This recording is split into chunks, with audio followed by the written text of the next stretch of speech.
And we are back with the fifth and the final segment of the GSMC Sports Podcast presented by the GSMC Sports Network.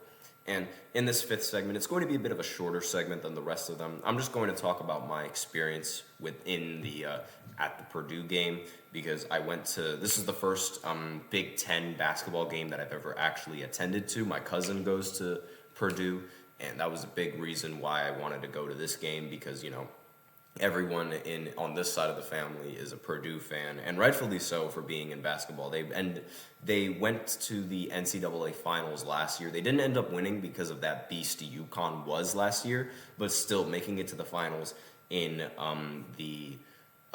making it to the finals in the NCAA is it's a feat in of itself. And while you don't end up, cutting the net at the end of it, still making it to the finals is a great achievement for the school and a great achievement for the program as a whole.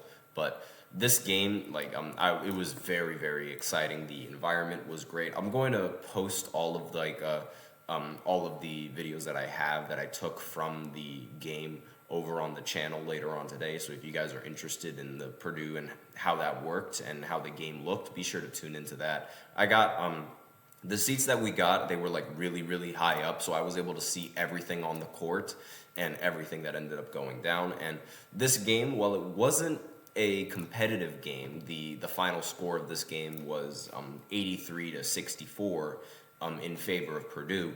It didn't feel like it was a boring game. There was no point in the game that I thought was boring, even though they were up by so much. Despite that they were up by so much, the crowd was still very engaged. The crowd loved it. Every single time that Toledo touched the ball, they ended up the home crowd, they ended up booing them, and they ended up trying to distract them as much as possible. And one of the coolest things about Purdue is that if a player misses 2 free throws in a row, then everybody in the crowd ends up getting free chicken, which was awesome.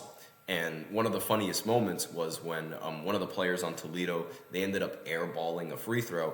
Everybody in the stadium was shouting, "Airball, airball." They were all shouting that, and then he airballed again. And everybody got free chicken, and then the crowd went wild. It was one of the coolest moments in college basketball, in my opinion, that I've experienced live.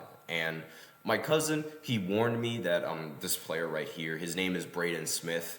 He warned me that he was a great basketball player, and he had a game for the history books for Purdue. He became the first player in program history to drop 30-plus points and record 10-plus assists. Again, in Purdue, and a program that has been glittered and star-spangled with success and talented basketball players, and a very good basketball program, he became the first player to put up a stat line like that. And that is nothing short of impressive, especially in college, because according to someone that I know who used to work in the scoreboard operations in college basketball, assists, they don't really rack up as much in college as they do in the NBA. And that makes sense, especially in Purdue's system. They run a much more ball movement kind of system as opposed to in the NBA where it's rather ISO heavy and the teams kind of rely on either one player to do most of the work or and that one player ends up getting a lot of assists depending on his role.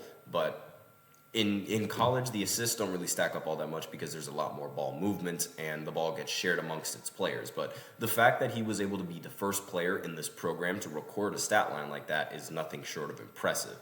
And like I said, game was never really close, but the game never felt like it was, because in the NBA crowds, whenever a game is a blowout, and even in my own college at Quinnipiac, the crowd, they sort of died down a little bit, but Purdue, this crowd, they did not hinder in the slightest. Everyone was excited and everybody enjoyed the game. I had a great time, and I almost forgot. I got this.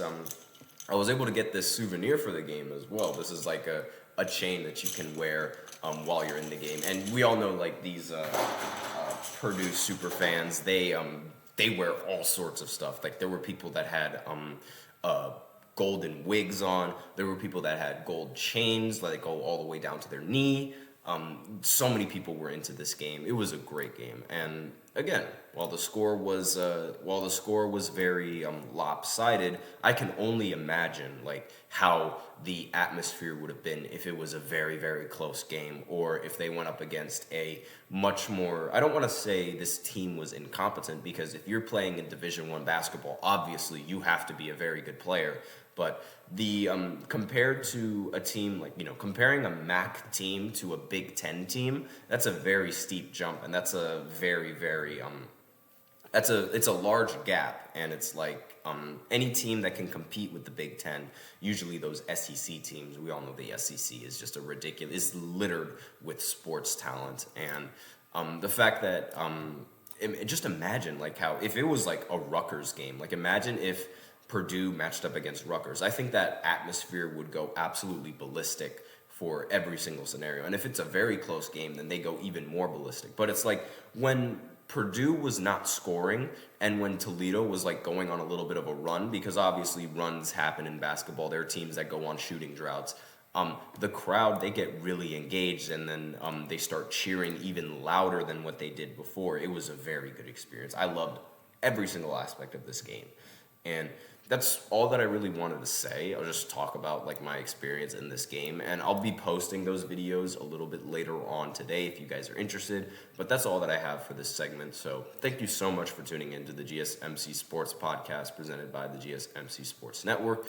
Your support means a lot to us, so remember to subscribe to the show, leave a positive review. It really does make a difference. We also invite you to follow us on Facebook, Twitter, TikTok, and Instagram for more content and updates. And as usual, we'd love to hear what you guys have to say during the show, whether it's a hot take, whether it's a burning question, or something you're dying to share. We are all ears. If you want your comment or question to get noticed, I recommend using Super Chat. You click on the $ below the chat box and send in your comments and or donations that way. Or you can use the link displayed below the ticker, gsmcpodcast.net, to send your comments and donations that way. Either or really helps the show. That's all that I have today on this podcast. Thank you so much for tuning in. I'm your host, Nelson, and as always, take care, happy holidays, and happy New Year's to you all.